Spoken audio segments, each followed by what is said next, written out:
Bien. Alors, apparemment, hop, j'aimerais pouvoir vérifier est-ce que je suis sur Facebook ou pas. C'est toujours la même question qu'on se pose quand on commence un live. Est-ce qu'on y est ou est-ce qu'on n'y est pas? Je pense que c'est en train de se mettre en place. Bonjour, bonjour à tous. Salut la communauté. Il y en a qui disent hello, ladies and gentlemen. Salut les gens et les vieux. Et ben, je suis content de vous retrouver ce soir, hein. Je vais garder cette habitude un petit peu de faire des lives. J'en profite, hein. Ce soir, on va retrouver les participants à la formation en hypnologie. Donc, j'en profite pendant que je me mets en place pour vous faire un petit live sur les arguments et la manipulation. Alors, ceux qui observent cette vidéo là maintenant et qui ne connaissent pas, bah, rejoignez-nous dans la communauté Reconnexion Humaine sur Facebook. C'est une page privée, demandez. On parle de développement personnel, de PNL, on parle d'hypnose, on parle de communication, donc langage hypnotique, conversationnel. Nous sommes dans de l'hypnose post-éricksonien, donc au XXIe siècle. Et puis, j'essaye de vous donner des trucs et des astuces, d'en profiter avec cette communauté qui est là, qui est présente. Et qui, j'aimerais bien, puisse se manifester un petit peu plus. Ça serait très encourageant. Je voulais vous parler ce soir de l'argument. Hein, vous savez, dans la communication, on passe notre temps à argumenter. Et l'argumentation est une manipulation, que ce soit dans un sens ou dans un autre. L'argument, en fait, dans la vente, ça sert pour définir les avantages d'un produit. Parfait. Un argument, ce produit, il est comme ça, il vous permet de, parce qu'il a, OK, parfait. Parfait, ça fonctionne. Maintenant, dans la discussion, l'argument, ça sert à défendre une cause, sa cause. Cet argument qu'on va placer dans une discussion avec une personne qui est opposée à notre désir ou qui ne pense pas comme nous.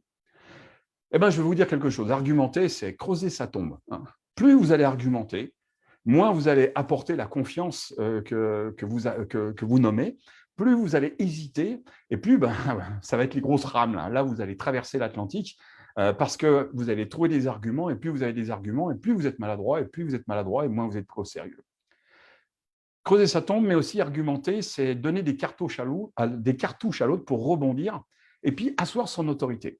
Alors, je vais vous expliquer tout ça, en fait. Qu'est-ce que ça veut dire rebondir et asseoir son autorité quand on est en communication?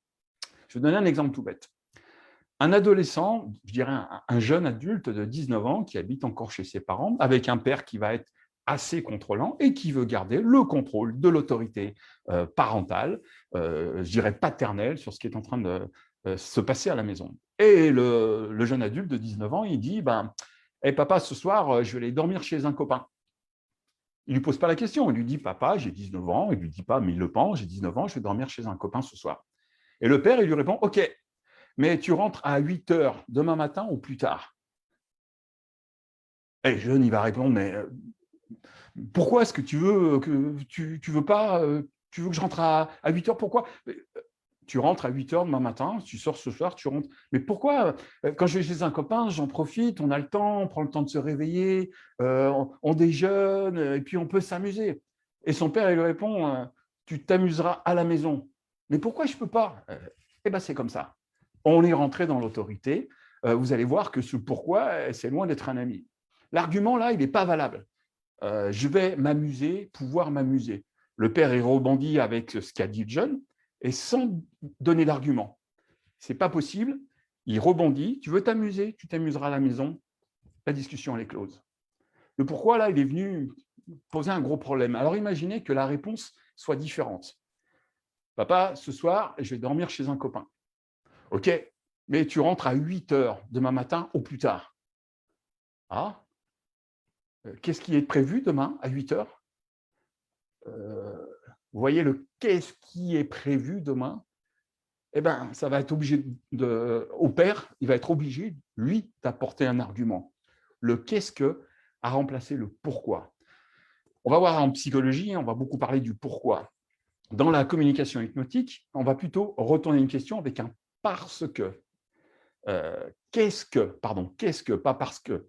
Alors, la raison, en fait, quand on va dire qu'est-ce que, il n'y a plus d'association à la personne. Quand la personne dit pourquoi moi, je dois rentrer à 8 heures, il s'identifie, lui, comme la cause de la nécessité de rentrer. Mais qu'est-ce qui va se passer demain à 8 heures? Ça fait une appartenance. Qu'est-ce qui va se passer dans notre vie à tous les deux demain à 8 heures? Donc, à partir de là, le père est obligé de répondre à cette appartenance. Et très souvent, ça, il ne l'a pas prévu. Il doit trouver une bonne raison.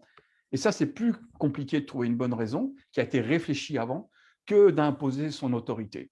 Donc, qu'est-ce qu'on est dans l'appartenance ou en même temps le qu'est-ce que vous allez voir que ça apporte une introspection et ça oblige à la personne à réfléchir. Le jeune, là, il n'a pas dit non. Ça, il n'a pas dit non. Il donne à son père à réfléchir, à argumenter sur sa décision de l'obliger de rentrer à 8 heures. Il l'oblige à faire une introspection sur son comportement et crée un vide dans son cerveau qui l'oblige à trouver immédiatement un bon argument. Ça, les manipulateurs, ils n'aiment pas. On en reparlera plus tard. Mais très souvent, ils vont simplement rebondir avec des cartouches de ce qui s'est passé. Professionnellement, ça va être la même chose. Argumenter avec des pourquoi renforce la situation de votre interlocuteur. Le pourquoi, il veut une réponse. Et l'autorité qui est en position haute au départ possède un statut qui n'a pas à justifier sa prise de décision. Alors, si vous le dites pourquoi je dois, c'est qu'est-ce qui fait que je dois le faire.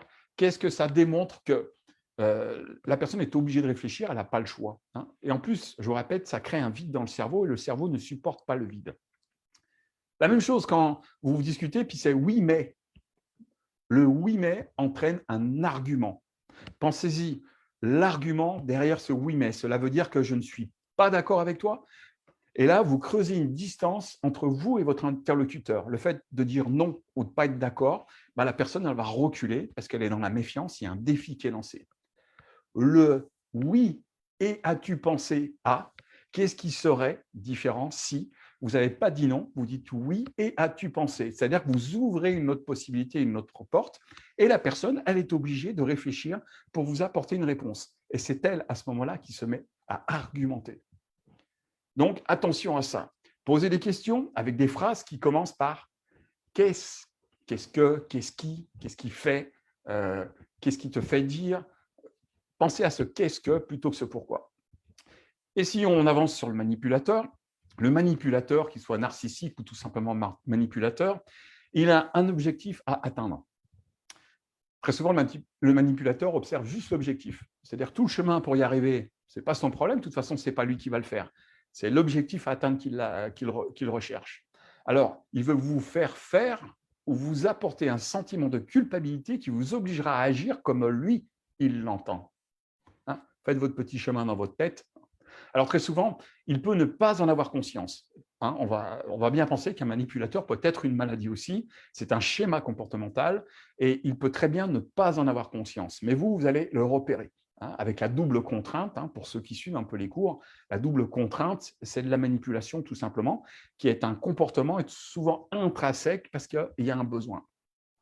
Donc, vous ne pourrez pas, à ce manipulateur, vous ne pouvez pas lui demander de changer, lui dire « mais ça ne va pas, tu es malade, il faudrait que tu changes ». Lui, il est bien comme il est et il ne pense pas qu'il manipule.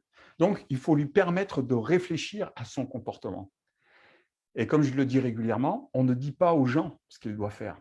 On leur fait vivre sensoriellement ce qu'ils doivent faire. Et pour faire vivre sensoriellement dans la communication, de manière à ne pas apporter un argument qui va nous rebondir en pleine face, on va lui poser une question. Si on pose une question, le cerveau, s'il n'a pas préparé la réponse, il a un vide.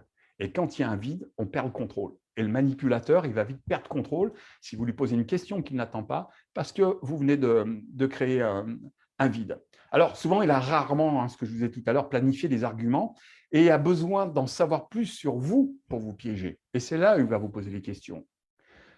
Tout argument que vous lui donnerez sera une cartouche pour vous dégainer un uppercut. Croyez-moi, la moindre cartouche, il va la mettre dans la poche et dès qu'il va pouvoir, il va vous mettre un uppercut par une question qui va vous déstabiliser pour avoir un argument supplémentaire pour vous renvoyer la culpabilité. Alors, vous enchaînerez avec un nouvel argument et puis, bing, vous reprenez un uppercut. Face à un manipulateur, posez des questions plutôt qu'apporter des réponses. Posez des questions. Un retour de questions déstabilise. Son cerveau, il va tourner en vrille et puis il finira par se placer dans le silence. C'est ce que fait le manipulateur. Son discours, il est souvent très bien huilé et il vous apporte une idée, soi-disant, une idée qui pourrait être géniale et il termine par une question. Alors là, vous répondez pour argumenter « non, ça ne m'intéresse pas » ou « non, ce n'est pas possible ». Et « c'est pas possible parce que, boum, pourquoi. Et là, échec et maths. Et encore une fois, c'est pour votre roi. Alors, posez des questions, oubliez les pourquoi, n'argumentez pas, retournez la question que la personne vous pose si vous ne voulez pas apporter d'argument, et puis surtout, faites-le avec sourire, gentillesse et calme, et laissez-vous faire. Alors, faites confiance à la partie qui sait, elle saura exactement ce qu'elle a à faire. Je vous remercie, bonne soirée à vous, et puis laissez une trace de votre passage, ça fait toujours du bien. Puis avant de vous quitter, je vais juste regarder s'il y a un petit peu de monde, s'il y a des questions, posez. Question 1, 2, 3. Il y a un décalage. Je vous salue. Je vais retrouver mon équipe de la formation en ethnologie, et puis les autres, rejoignez Connexion Humaine, des petits lives régulièrement avec des petites techniques et des solutions. Ciao, ciao, à très bientôt. Au revoir.